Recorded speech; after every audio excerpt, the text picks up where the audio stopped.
नमस्कार साथियों, स्वागत है आपका आज के वीडियो में। आज से हम लोग शिक्षा शास्त्र के बारे में अध्ययन करेंगे।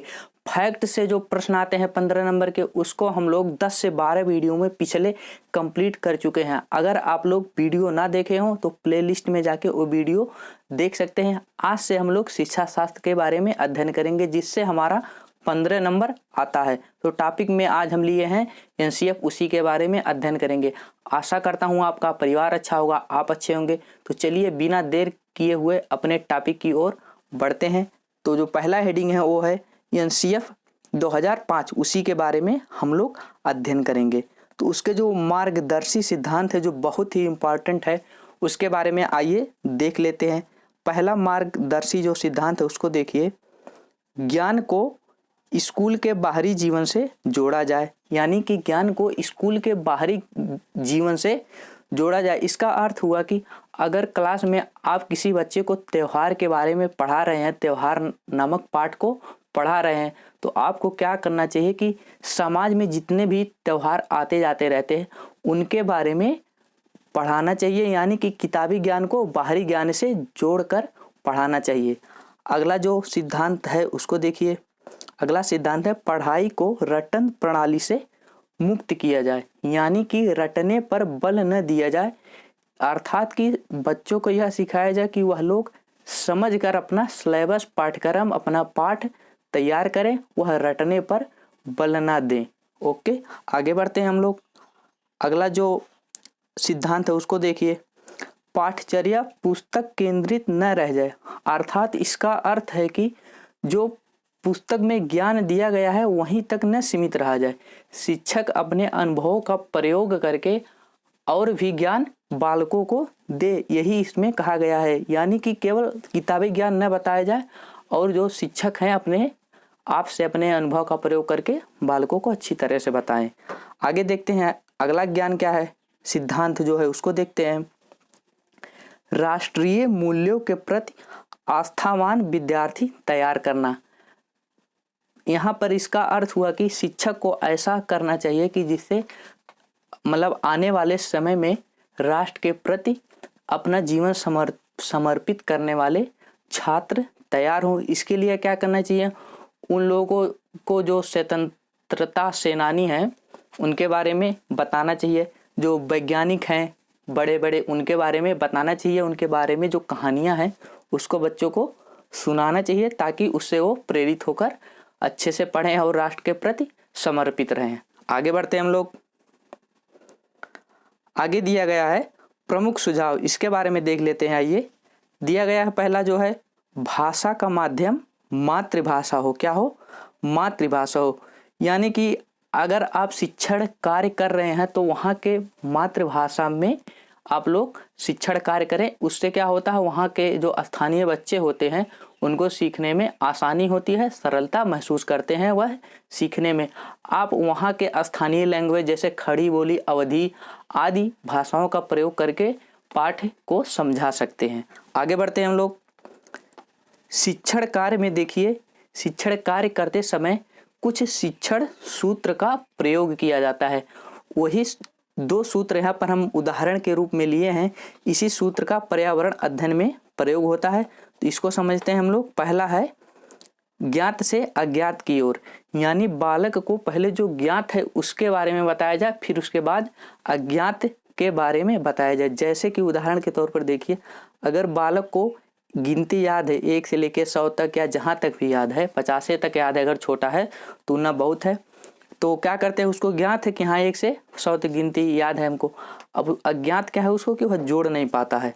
तो जब गिनती याद रहेगा तो उसी के सहायता से तो वह जोड़ पाएगा। 2 धन 3 5 होगा, ठीक, उसी के अनुसार वह जोड़ लेगा। और आगे क्या दिया गया है, मूर्त से अमूर्त की ओर, इसके बारे में बताया जाता है। इसका जो अर्थ है उसको समझते हैं। जो पहले मूर्त यानी कि जो दिखाई पड़ रहा है उसके बारे में बताइए, जो नहीं दिखाई पड़ रहा है उसको बताने का प्रयास मत करिए। जो दिख रहा है पहले उसके बारे में तो बताइए, फिर आगे बताइए। जैसे उदाहरण के तौर पर देख लें कि अगर पेड़ है, पौधा है, तो उसके पत्तियां दिख रही हैं तो पत्तियों के बारे में बता दीजिए, इनका कार्य क्या है और क्या है। और जो डाली है उसके बारे में बता दीजिए। ऐसा नहीं है कि आप लोग बताने लगिए कि आप भोजन कैसे ये लोग बनाते हैं, अपना जाइलम फ्लोएम क्या होता है, ये सब मत बताइए। जो दिख रहा है उसके बारे में पहले बताइए, फिर जो अमूर्त है उसके बारे में बताइए। आगे बढ़ते हैं हम लोग। देखिए यहाँ पर प्रमुख सुझाव में आगे बढ़ते हैं। विशाल पाठ्यक्रम व मोटी किताबें शिक्षण प्रक्रिया के असफलता का दर्पण है। एनसीएफ 2005 कहता है कि बहुत बड़ा पाठ्यक्रम और मोटी किताबें शिक्षण प्रक्रिया में रुकावट पैदा करती हैं। इससे बालकों में सीखने की रुचि कम होती है। मोटी मोटी किताब देखकर, बड़ा बैग बोझ की तरह होता है उसको देखकर वो लोग एक तरह से डर जाते हैं, इसलिए उनमें सीखने के बाधा उत्पन्न हो जाती है और परेशानी होती है सीखने में। एनसीएफ यही कहता है कि बस्ते का बोझ कम किया जाए और जो सिलेबस है उसको बहुत ही सीमित किया जाए, ताकि बच्चे से अच्छे से शिक्षण कार्य करवाया जा सके, अच्छे से वो पढ़ें, सीखें, अधिगम करें। ओके, आगे बढ़ते हैं हम लोग। दंड व पुरस्कार का प्रयोग आंशिक रूप में हो। यहाँ पर पर्यावरण अध्ययन में दिया गया है कि एनसीएफ 2005 कहता है कि दंड का प्रयोग और पुरस्कार का प्रयोग, दोनों का प्रयोग आंशिक रूप से करें, कि नहीं ज़्यादा से ज़्यादा हम बच्चों को रोज़ मारें, ऐसा नहीं करना चाहिए। अब थोड़ा सा ऐसे डरा दो अलग बात है, और ये भी करना चाहिए कि पुरस्कार नहीं देना चाहिए हमेशा, कि कोई भी वो प्रश्न का उत्तर दे रहा है तो हम उसको पुरस्कार दे दें। ऐसा करने से क्या हो जाएगा कि वह बिना पुरस्कार पाए उत्तर ही नहीं देगा, उसकी आदत बन जाएगी। इसीलिए दंड व पुरस्कार का प्रयोग हरदम नहीं करना चाहिए, यानी कि बहुत ही आंशिक रूप में करना चाहिए। ओके, आगे बढ़ते हैं हम लोग। पाठ्य सहगामी क्रियाकलाप का आयोजन हो। पाठ्य सहगामी क्रियाकलाप क्या होता है उसको देखते हैं। संगीत, चित्रकला व नृत्य का आयोजन समय समय पर कराया जाए। आगे बढ़ते हैं हम लोग।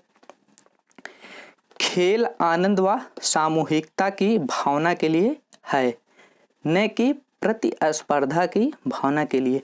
जो खेल का आयोजन किया जाता है स्कूल में बच्चों के बीच में, वह केवल सामूहिकता और आनंद की भावना के लिए कराया जाता है, न कि प्रतिस्पर्धा करने के लिए। इसका अर्थ हुआ कि यह नहीं वहाँ पर करना है कि रिकॉर्ड तोड़ना है और रिकॉर्ड बनवाना है। ऐसा वहाँ बच्चों से नहीं कहना है कि ये रिकॉर्ड वो लड़का बना रहा है तुम उसको तोड़ो, बिल्कुल ऐसा नहीं करना है। क्या करना है, वहाँ पर उन लोगों के बीच खेल के माध्यम से आनंद व सामूहिकता की भावना पैदा करना है। ओके, आगे बढ़ते हैं हम लोग।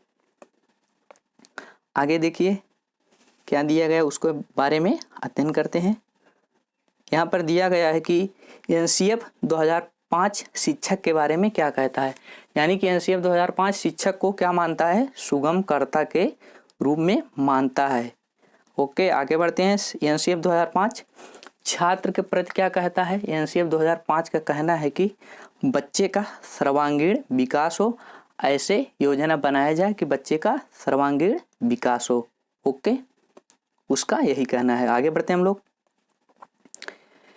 एनसीएफ 2005 के अनुसार प्राथमिक स्तर पर पर्यावरण अध्ययन का उद्देश्य अवलोकन करना, मापन और भविष्यवाणी करने की क्षमता का विकास करना। पर्यावरण अध्ययन में यही एनसीएफ कहता है कि अवलोकन करना, मापन करना और भविष्यवाणी करने की क्षमता का विकास करना। आप लोग उसको समझिए कि अवलोकन क्या होता है।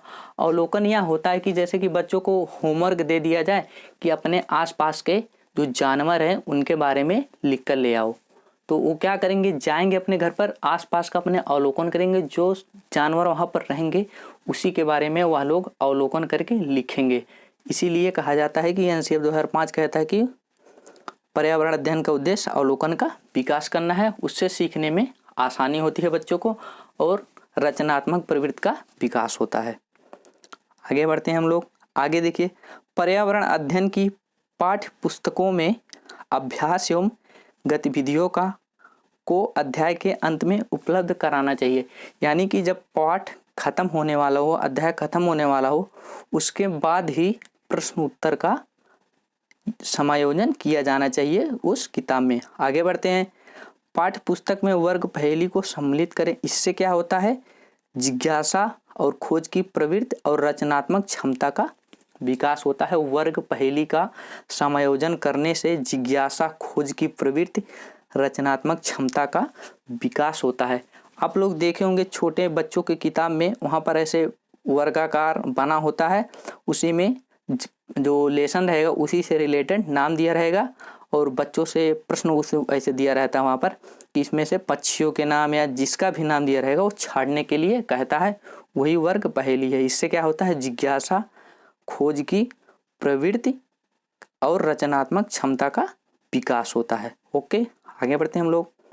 आगे देखिए, पाठ्य पुस्तक से प्राप्त ज्ञान बच्चों के अवलोकन से प्राप्त ज्ञान से बेहतर नहीं हो सकता है। यानी कि जो बुक यानी कि जो किताब में ज्ञान दिया गया है वह ज्ञान बच्चों के अवलोकन के ज्ञान से बेहतर नहीं हो सकता है। अभी हम आपको बताएं कि अवलोकन से बच्चे क्या करते हैं, अपने आसपास के माहौल को देखते हैं, वहाँ पर जो उपस्थित रहता है उसी के बारे में लिखते हैं। वह बेहतर होता है, किससे बेहतर होता है, पाठ्य पुस्तक वाले ज्ञान से अवलोकन का ज्ञान बेहतर होता है। ओके, आगे बढ़ते हैं। इधर देखिए, यहाँ पर दिया गया है एनसीएफ 2005 करके सीखने पर बल देता है। यानी कि वह कहता है कि बच्चों को प्रयोग करने खुद दिया जाए, उनको खुद करने दिया जाए ताकि वह आसानी से सीख सकें, क्योंकि करके सीखा गया ज्ञान अस्थायी होता है। इसीलिए इसको अवलोकन से जोड़ा गया है। और अवलोकन अभी हम आपको बताएं हैं कि बच्चों को प्रश्न दिया जाए, कि उदाहरण के तौर पर बताएं कि बच्चों को प्रश्न दिया जाए, वो अपने आसपास के जो जानवर हैं उनके बारे में लिखे, तो वो जाते हैं अपने करते हैं, यानी कि करके सीखते हैं, तो यह ज्ञान अस्थायी होता है। यही एनसीएफ कहता है कि सीखने पर बल दिया जाए। ओके, तो आज का वीडियो यही था। वीडियो कैसा लगा कमेंट करके ज़रूर बताइएगा। और अगर आप लोग चैनल पर नए हैं तो चैनल को ज़रूर सब्सक्राइब करके बेल आइकन दबा दीजिएगा। धन्यवाद।